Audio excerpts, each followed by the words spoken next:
Hey, what's going on, guys? This is Joey from Collider Games here with another video from the E3 Convention 2018.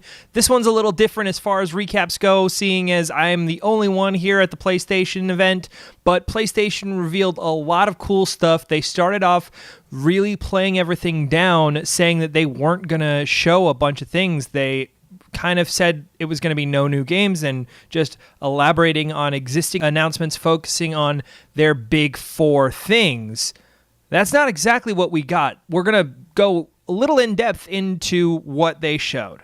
Apart from starting on stage with a banjo in what looked like the middle of a church, we got a new look at Last of Us Part 2, and the fun thing was that the trailer started with a kind of location match to the location that we were in at the PlayStation experience.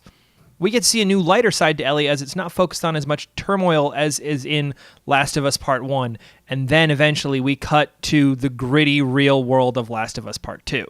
The stealth in this puts what we've seen from Shadow of the Tomb Raider to absolute shame. The ability to prone crawl, moving backwards, the taking hostages function, it's really, really impressive.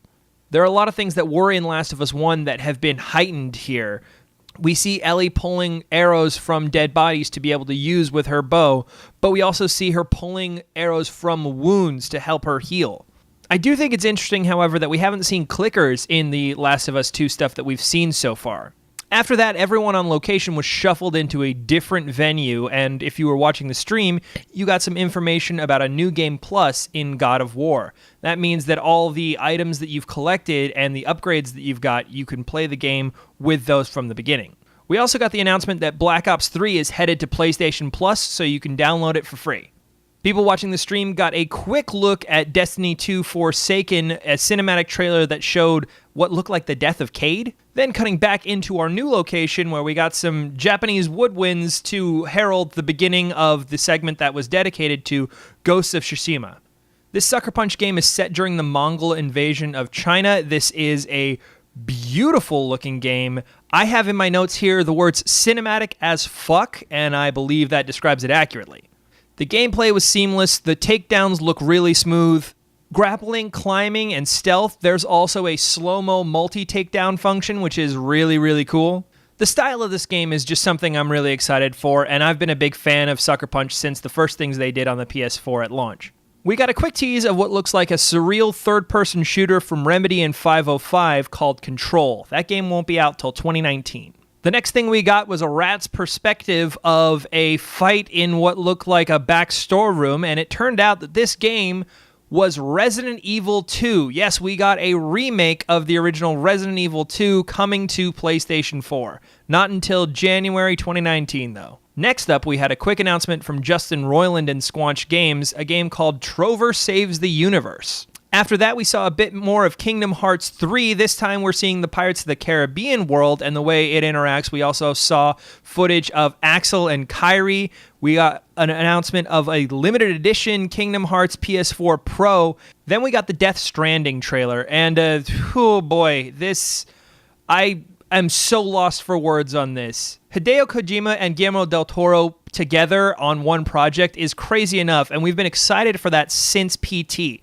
But honestly, the amount of baby magic that's going on here, I'm not entirely sure that I'm comfortable playing this game. It looks like Norman Reedus' character is a delivery boy of some sort that treks to remote locations with parts on his back, maybe bodies. There's a scene with him carrying a body, basically. And no, not basically, it is a body. Then there's this invisible monster stalking people that walks on human hands, and a woman with Fragile written all over her. Was she the one in the body bag? Is that what this is?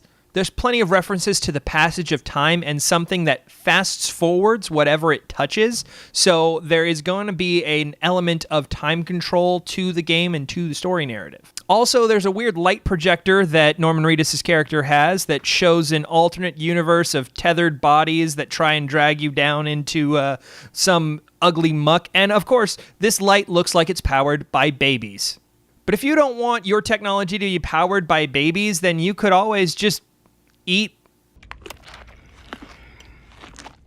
Anyway, and then we got a cinematic trailer for Neo 2. The big finisher, though, was Marvel's Spider-Man. Electro looks like he's loose on the raft, and you as Spider-Man have to go stop him. As Spider-Man fought through this crazy prison, you saw Rhino, Scorpion, Vulture, and eventually Negative Man. The combat in this is very dynamic, and you got a quick switch from interior to exterior, making this feel like a really, really big universe. The trailer ends with a pretty beat-up Spider-Man surrounded by 5 former members of the Sinister Six looking up at a 6th person and going, "You?"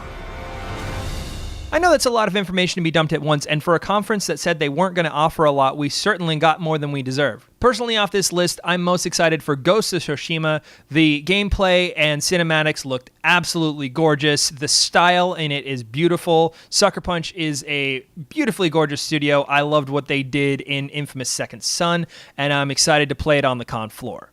But what did you think of the new trailers? Leave a comment below. Be sure to like, share, and subscribe. Check out all our stuff at youtube.com/collidergames, and we'll see you on the floor. You can look out for me. I'm Joey Rassool. You can find me on Twitter and Instagram at Joey Rassool, RASSOOL. I'll see you down at E3.